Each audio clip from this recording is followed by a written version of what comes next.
നിങ്ങളും മതിവരുവോളം വെട്ടിമുറിച്ചോ, ഞങ്ങൾക്കൊരു തടസ്സവുമില്ല. ഞങ്ങളെ നിങ്ങൾ എന്തു വേണമെങ്കിലും ചെയ്തോ, പക്ഷേ മുത്തുനബിയെ തൊടാൻ ഞങ്ങൾ അനുവദിക്കില്ല. ആ സമയത്ത് അവര് പറയുന്നു, അംർ ഇബ്നുൽ ആസ്, എങ്കിൽ ഇവരിൽ ഏറ്റവും കൂടുതൽ പ്രവാചകനെ സ്നേഹിക്കുന്നത് നീയാണല്ലോടാ. നീ അതിന് തയ്യാറാണോ? അംർ ഇബ്നുൽ ആസ് റളിയല്ലാഹു തആല അൻഹു ഈജിപ്തിന്റെ ഗവർണറാണ്. എഴുന്നേറ്റ് നിന്നിട്ട് പറഞ്ഞു, ഞാൻ തയ്യാറാ. എന്റെ മുത്തുനബിക്ക് വേണ്ടി എന്റെ ജീവിതം കൊടുക്കാം, എന്റെ റസൂലുള്ളാഹിന് വേണ്ടി ഈ ജീവിതം കൊടുക്കാം. 100 വട്ടം എനിക്ക് സമ്മതമാണ്. മുസ്ലിമീങ്ങൾ മുഴുവനും വല്ലാത്ത പ്രയാസത്തിലാ. എല്ലാവരും കരയുകയാണ്. അംർ ഇബ്നുൽ ആസ് തങ്ങളോട് പറഞ്ഞു, ഞങ്ങൾ കൊടുക്കാം, ഞങ്ങളുടെ ജീവൻ കൊടുക്കാം. നിങ്ങൾ ഞങ്ങളുടെ ഭരണാധികാരിയാണ്, ഞങ്ങളുടെ നേതാവാണ്. അംർ ഇബ്നുൽ ആസ് റളിയല്ലാഹു തആല അൻഹു പറഞ്ഞു, നിങ്ങൾ ആരും വിഷയമുണ്ടാക്കരുത്. റസൂലുള്ളാഹിന് വേണ്ടിയല്ലേ, അല്ലാഹുവിന്റെ റസൂലിന് വേണ്ടിയല്ലേ. അവിടുന്ന് സമ്മതം കൊടുക്കുകയാ. പടച്ചവനെ നാട്ടുകാരെ മുഴുവനും വിളിച്ചുകൂട്ടി, ജനങ്ങളെ മുഴുവനും വിളിച്ചുകൂട്ടി. ഒരു ദിവസം നിശ്ചയിക്കുകയാ, ഒരു സ്ഥലം നിശ്ചയിക്കുകയാ. അംർ ഇബ്നുൽ ആസ് റളിയല്ലാഹു തആല അൻഹു പടച്ചവനെ ആ സ്ഥലത്ത് കൊണ്ടുപോയി നിർത്തുകയാണ്. ആ പ്രവാചക സ്നേഹിയെ അവിടെ കൊണ്ട് നിർത്തുകയാണ്. പടച്ചവനെ മുസ്ലിമീങ്ങളെ മുഴുവനും കരഞ്ഞുകൊണ്ട് ദുആ ചെയ്യുകയാണ്. അല്ലാഹുവേ, ഊരിപ്പിടിച്ച വാളുമായിട്ട് അംർ ഇബ്നുൽ ആസ് റളിയല്ലാഹു തആല അൻഹുവിന്റെ മൂക്ക് മുറിച്ചെടുക്കാ, അവിടത്തെ കൈ ജീവനോടെ വെട്ടിമുറിക്കാ. പടച്ചവനെ ശത്രുക്കൾ തീരുമാനിക്കുകയാ. ഊരിപ്പിടിച്ച വാളുമായിട്ടൊരു മനുഷ്യൻ ഇങ്ങനെ കടന്നു വരുമ്പോ അംർ ഇബ്നുൽ ആസ് റളിയല്ലാഹു തആല അൻഹുവിന്റെ മുന്നിലേക്ക് കടന്നു വരുമ്പോ പടച്ചവനെ അവിടെ നിന്നുകൊണ്ട് പറഞ്ഞതെന്തെന്നറിയോ?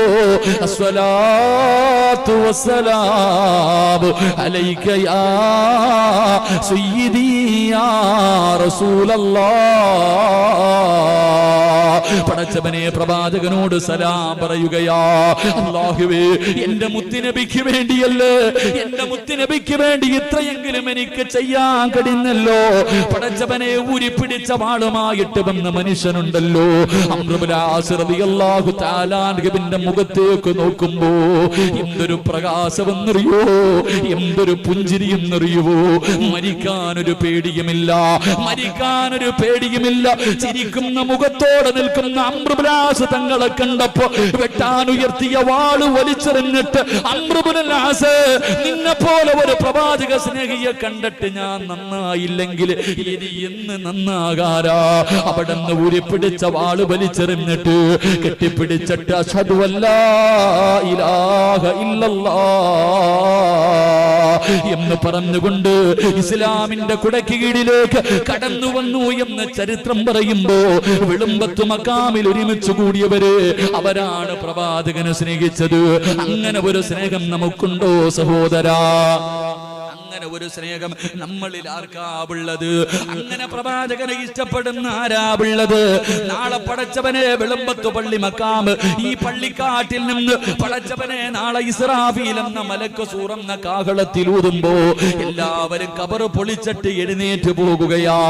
മലക്കുകൾ ഇങ്ങനെ നയിച്ചു കൊണ്ടുപോവുകയാ. എങ്ങനെയൊക്കെയാ പോകുന്നത്? പട്ടിയുടെ കോലത്തില്, പന്നിയുടെ രൂപത്തില്, കഴുതയുടെ രൂപത്തില്, പേപ്പട്ടിയുടെ രൂപത്തില് എഴഞ്ഞു വരുന്നവര്, നടന്നു വരുന്നവര്, ഉഗതമലയോളം വലിപ്പമുള്ള വയറ് വലിച്ചു കൊണ്ടുവരുന്നവര്, പേപ്പട്ടിയെ പോലെ നാക്കിങ്ങനെ ഒലിപ്പിച്ചു കൊണ്ടുവരുന്നവര് അല്ലാഹുവിന്റെ കോടതിയിൽ കൊണ്ടുവന്ന് നിർത്തിയിരിക്കുകയാ. അല്ലാ, 1.5 ലക്ഷം സ്വർണത്തിന്റെ സിംഹാസനം ഇങ്ങനെ നിരത്തി വെച്ചിരിക്കുകയാ. ആദം നബി മുതൽ ഈസാ നബി വരെയുള്ള പ്രവാചകന്മാര് മുഴുവനും അവരുടെ സിംഹാസനത്തിൽ ഇരിക്കുകയാണ്. ഒരേ ഒരു സിംഹാസനം ഒടിഞ്ഞു കിടക്കുകയാ. അവിടെ ഇരിക്കുന്ന പ്രവാചകനെ കാണുന്നില്ല. ജനങ്ങൾ മുഴുവനും തിരയുമ്പോ അള്ളാന്റെ മുന്നിൽ സുജൂദിൽ കിടന്ന് കരയുകയാ. ഇർഫഅ റഅസക യാ റസൂലല്ലാഹ്, എഴുന്നേക്ക് നബിയേ, എന്തിനാ ഇവിടെ കിടന്ന് കരയുന്നത്? അങ്ങയുടെ സിംഹാസനത്തിലേക്ക് കേറിയിരിക്കും നബിയേ, വിചാരണയുടെ സമയമായി നബിയേ. അള്ളാന്റെ റസൂല് പറയുന്നു, ഇല്ല അല്ലാ, ഞാൻ അതിനകത്ത് കേറിയിരുന്ന പിന്നെ എല്ലാവരെയും സ്വർഗത്തിലേക്ക് കടത്തിവിടുമല്ലോ. ഞാൻ സ്വർഗത്തിൽ പോയി കഴിഞ്ഞ എന്റെ സമുദായത്തിന് ആരാവുള്ളത്? എല്ലാവരും നഫ്സി നഫ്സി എന്ന് വിളിച്ചുകൊണ്ട് സ്വന്തം കാര്യം നോക്കിയിട്ട് ഓടുന്ന ദിവസമാണല്ലോ. എല്ലാവരും അവരവരുടെ കാര്യം നോക്കി ഓടുന്ന ദിവസം ഞാനും അങ്ങ് സ്വർഗത്തിൽ പോയാ എന്റെ സമുദായത്തിന് ആരാവുള്ളത്? അവർക്ക് ഉമ്മയില്ല, വാപ്പയില്ല, ഭാര്യയില്ല, മക്കളില്ല, കൂടെ പറപ്പില്ല, എല്ലാരും കൈയൊഴിഞ്ഞിരിക്കുകയാ. അതുകൊണ്ട് അല്ലാഹുവേ, അവരുടെ കാര്യത്തിൽ ഒരു തീരുമാനമാകാതെ ഞാൻ എഴുന്നേക്കില്ല അല്ലാ. മരിക്കുന്ന കാലം വരെ നമസ്കരിച്ചിട്ട് നമുക്ക് വേണ്ടി ദുആ ചെയ്ത മുത്തുനബി, നാളെ എല്ലാവരെയും രക്ഷപ്പെടുത്തുന്നത് വരെ ഞാൻ ഇവിടെ നിന്ന് എഴുന്നേക്കില്ലെന്ന് പറഞ്ഞു നാളെ പടച്ച റബ്ബിന്റെ മുന്നിൽ കിടന്ന് കരയുന്ന മുത്തുനബി. അല്ലാഹു പറയുന്നു, നബിയേ, അങ്ങക്ക് ഇഷ്ടമുള്ളവർക്ക് മുഴുവനും സ്വർഗം കൊടുക്കാൻ അല്ലാഹു അനുവാദം കൊടുക്കുമ്പോ, ചെറുപ്പക്കാരാ, ഹൗദുൽ കൗസറിന്റെ ചാരത്തിങ്ങനെ കയ്യിൽ വെള്ളവും പിടിച്ചിട്ട് ലോകത്തിന്റെ നേതാവ് കാത്തു നിൽക്കുന്ന ചില കൂടപ്പറപ്പുണ്ട് മോനെ. അല്ലാഹുവിന്റെ റസൂൽ അവരെ കാത്തിരിക്കുകയാ. അവരാരെന്നറിയോ? അവര് പ്രവാചകനെ ജീവന തുല്യം സ്നേഹിച്ചവരാണ്. റസൂലുള്ളാഹിന്റെ ജീവിതം തന്റെ ജീവിതത്തിൽ മുറുകെ പിടിച്ചവരാണ്. പ്രവാചകൻ ഇഷ്ടപ്പെടുന്ന രീതിയിൽ മുടി വളർത്തിയവരാണ്. പ്രവാചകൻ ഇഷ്ടപ്പെടുന്ന രീതിയിൽ താടി വളർത്തിയവരാണ്. പ്രവാചകൻ ഇഷ്ടപ്പെടുന്ന രീതിയിൽ വസ്ത്രം ധരിച്ചവരാണ്. പ്രവാചകൻ ഇഷ്ടപ്പെടുന്ന രീതിയിൽ കുടുംബജീവിതം നയിച്ചവരാണ്. പ്രവാചകൻ ഇഷ്ടപ്പെടുന്ന രീതിയിൽ പള്ളി പരിപാലനം നടത്തിയവരാണ്. പ്രവാചകന്റെ കുടുംബക്കാരെ ബഹുമാനിച്ചവരാണ്. ഇവരെല്ലാം നാളെ പടച്ച റബ്ബിന്റെ കോടതിയിൽ ഹൗദുൽ കൗസറിന്റെ ചാരത്തേക്ക് കടന്നു ചെല്ലുമ്പോ ക്ഷീണിച്ച് വേർത്തൊലിച്ചു കൊണ്ട് ഓടി വരുന്ന തന്റെ കൂടപ്പറപ്പിന് കുടിക്കാ വെള്ളം